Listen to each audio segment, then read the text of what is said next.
Hello and welcome to all of you in geography class. आज हमारा विषय है विश्व की जनसंख्या, वृद्धि, वितरण और समस्याएं। इन पर हम यानी कि विश्व में जो जनसंख्या है निवास करती है उसमें वृद्धि का स्वरूप हमें किस प्रकार से दिखाई देता है, वहीं उसके वितरण प्रतिरूप और उसके साथ साथ जनसंख्या की जो समस्याएं हैं हम उन पर इस क्लास के अंतर्गत चर्चा करेंगे। इस क्लास को हम अलग अलग भागों में बांटते हुए इन तीन विभिन्न विषयों पर चर्चा करेंगे विश्व की जनसंख्या से संबंधित। सबसे पहले हम ग्रोथ अर्थात वृद्धि पर चर्चा करेंगे, उसके बाद हम डिस्ट्रीब्यूशन अर्थात वितरण और उसमें वितरण को प्रभावित करने वाले कारक और सामान्य वितरण प्रारूप जो है हम उसके ऊपर चर्चा करेंगे।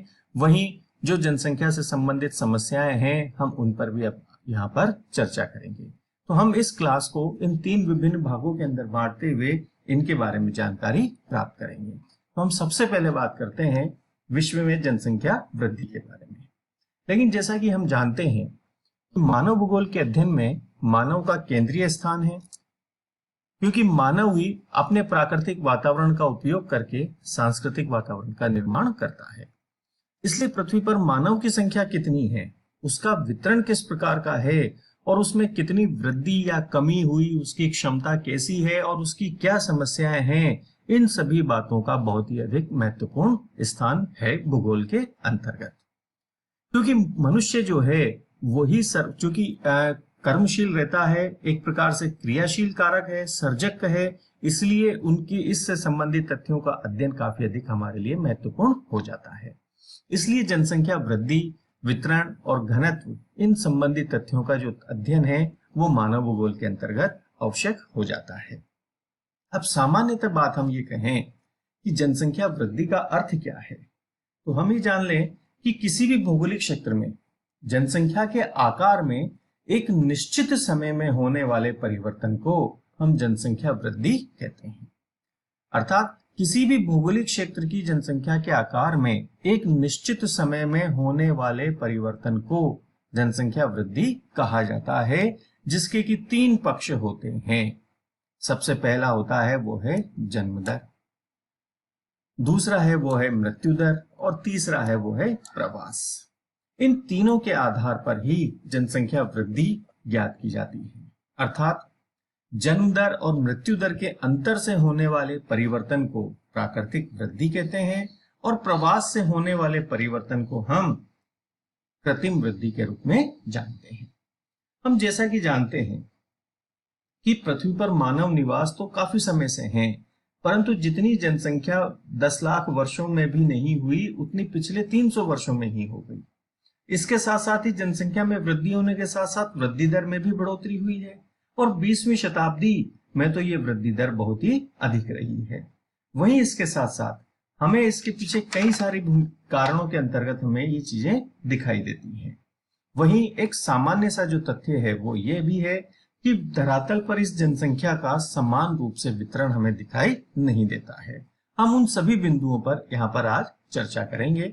तो सबसे पहले हम बात करते हैं जनसंख्या वृद्धि पर, और इसके अंतर्गत हम लोगों ने जाना कि जनसंख्या वृद्धि के तीन पक्ष होते हैं, जन्म दर, मृत्यु दर और प्रवास। इनके बारे में हमने आज जानकारी प्राप्त की। अब इसके बाद हम बात करते हैं जनसंख्या वितरण को प्रभावित करने वाले कारकों की।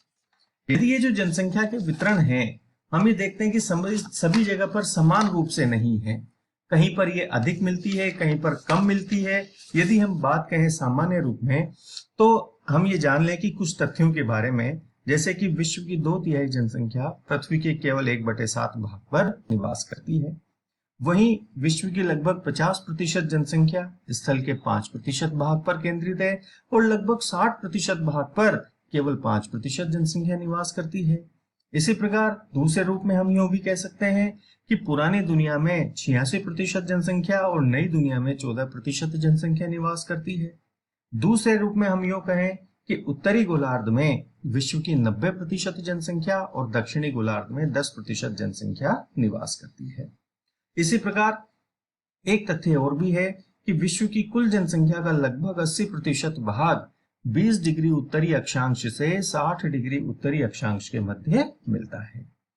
एक और तथ्य है कि विश्व की 65% जनसंख्या सागर से 500 किलोमीटर अंदर तक के भूभागों पर मिलती है। वहीं एक और तथ्य ये भी है कि विश्व की 80% जनसंख्या समुद्र तल से 500 मीटर ऊंचाई वाले भागों तक ही मिलती है। तो इस रूप में हम ये कह सकते हैं कि विश्व में जनसंख्या का वितरण सभी जगह पर समान रूप से नहीं है। इसके पीछे कई सारे कारण हैं। हम उन कारणों पर आज बात करते हैं। सबसे पहले हम बात करते हैं वो है प्राकृतिक कारकों। प्राकृतिक कारकों में स्थिति, उच्चावच, जलवायु, जलापूर्ति और मिट्टी, इनको हम प्रमुख रूप से शामिल करते हैं। स्थिति के अंदर यदि हम देखें तो हमें यह दिखाई देता है कि विश्व की अधिकांश जनसंख्या शीतोष्ण कटिबंधीय प्रदेशों में निवास करती है। भूमध्य रेखीय क्षेत्रों में मध्यम और शीत कटिबंध में न्यून जनसंख्या मिलती है। वहीं विश्व की अधिकांश जनसंख्या समुद्र तटीय भागों में मिलती है। क्यों? क्योंकि मनुष्य के लिए यह बात कही जाती है कि जहां पर जलवायु संबंधी दशाएं या मनुष्य के निवास की उपयुक्त दशाएं मिलेंगी, मनुष्य वहीं पर ही निवास करना पसंद करता है। तो ये जो स्थिति है ग्लोब पर उस स्थान की, वो भी जनसंख्या को निर्धारित करती है, जनसंख्या के वितरण को प्रभावित करती है। इसी प्रकार उच्चावच के बारे में यदि हम बात करें तो एक सामान्य सा तथ्य है कि विश्व की अधिकांश जनसंख्या मैदानी भागों में निवास करती है, क्योंकि यहाँ पर कृषि, उद्योग, व्यापार, परिवहन आदि के सघन स्वरूप से मनुष्यों के लिए अनुकूल दशाएं पाई जाती हैं। चीन में हुआंगवो और यांगटीसी का क्षेत्र ले लीजिए, या भारत में गंगा सतलज ब्रह्मपुत्र का मैदान, मिस्र में नील नदी की घाटी, तो अमेरिका में मिसिसिपी घाटी और ऑस्ट्रेलिया में मरे डार्लिंग बेसिन, ये सभी सघन जमाव के क्षेत्र हैं। इसी प्रकार से तटीय मैदानों में भी जनसंख्या का संकेंद्रण हमें देखने को मिलता है। इसके विपरीत जो पठारी भाग हैं वहां पर हमें अपेक्षाकृत कम जनसंख्या तथा पर्वतीय भागों में हमें न्यून जनसंख्या दिखाई देती है। तीसरा जो कारक आता है प्राकृतिक कारकों में प्रभावित करने वाला, वो है जलवायु। मानवीय बसाव की पहली शर्त उपयुक्त जलवायु होती है। यही कारण है कि शीतोष्ण कटिबंध में जनसंख्या का सर्वाधिक जमाव मिलता है। वर्षा की मात्रा, यूं भी हम कह सकते हैं सामान्य रूप में कि वर्षा की मात्रा जैसे जैसे कम होती जाती है, जनसंख्या की सघनता भी उसी अनुपात में कम होती हुई चली जाती है।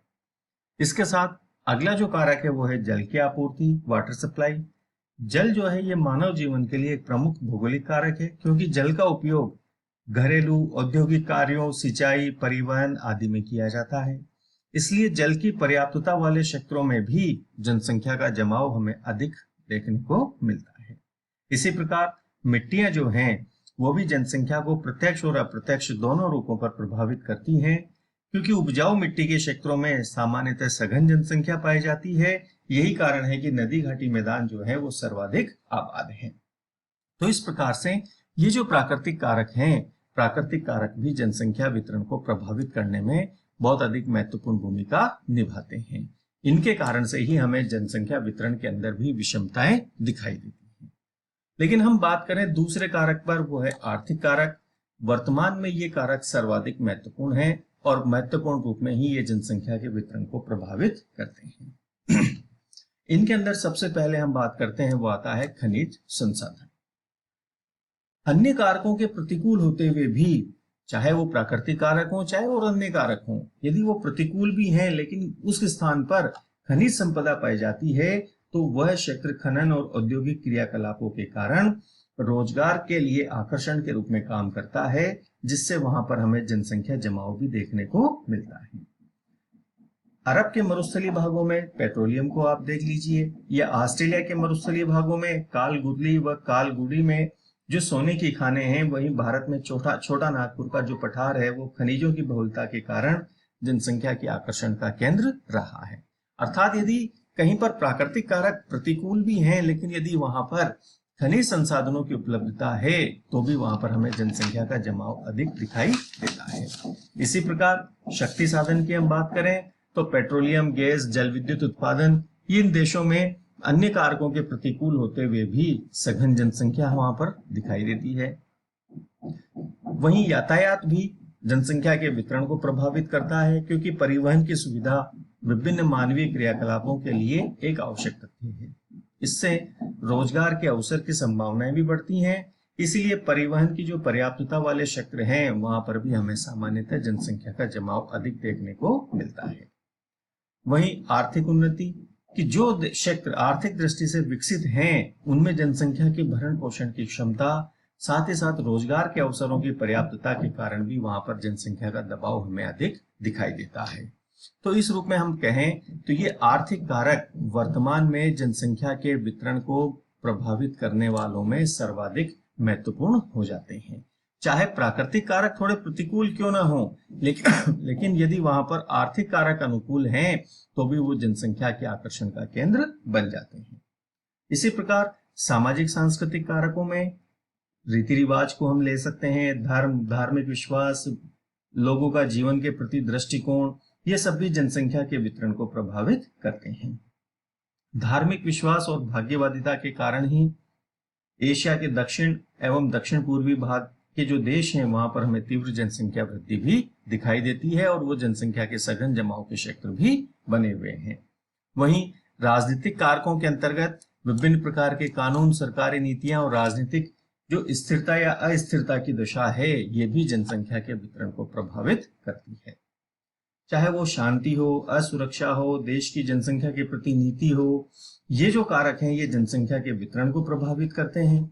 ऑस्ट्रेलिया और दक्षिण अफ्रीका की जो वाइड पॉलिसी है उसके कारण वहां जनसंख्या न्यूनतम पाई जाती है। वहीं यदि किन्हीं क्षेत्रों में आंतरिक अशांति होती है तो वो वहां पर भी जनसंख्या का जो वितरण है वो हमें वहां पर कम दिखाई देने लग जाता है। तो इस प्रकार से हम ये कहें कि जो जनसंख्या का वितरण है, जो हमें ग्लोब पर जनसंख्या दिखाई देती है वो सभी भागों पर समान रूप से नहीं है, क्योंकि ये जो 4 प्रमुख कारक हैं, प्राकृतिक कारक, आर्थिक कारक, सामाजिक सांस्कृतिक कारक और राजनीतिक कारक, ये जनसंख्या वितरण को बहुत ही अधिक प्रभावित करते हैं। और इनके आधार पर भी यदि हम कहें तो ये आर्थिक कारक जो हैं ये जनसंख्या के वितरण को प्रभावित करने वाले सर्वाधिक महत्वपूर्ण कारक के रूप में जाने जाते हैं। तो हमने आज बात की जनसंख्या के वितरण और उसको प्रभावित करने वाले कारकों के बारे में। आगे की जो विषय है, इसी विषय से संबंधित जो आगे के विभिन्न बिंदु हैं उन पर हम अपनी अगली क्लास के अंदर चर्चा करेंगे। Thank you very much.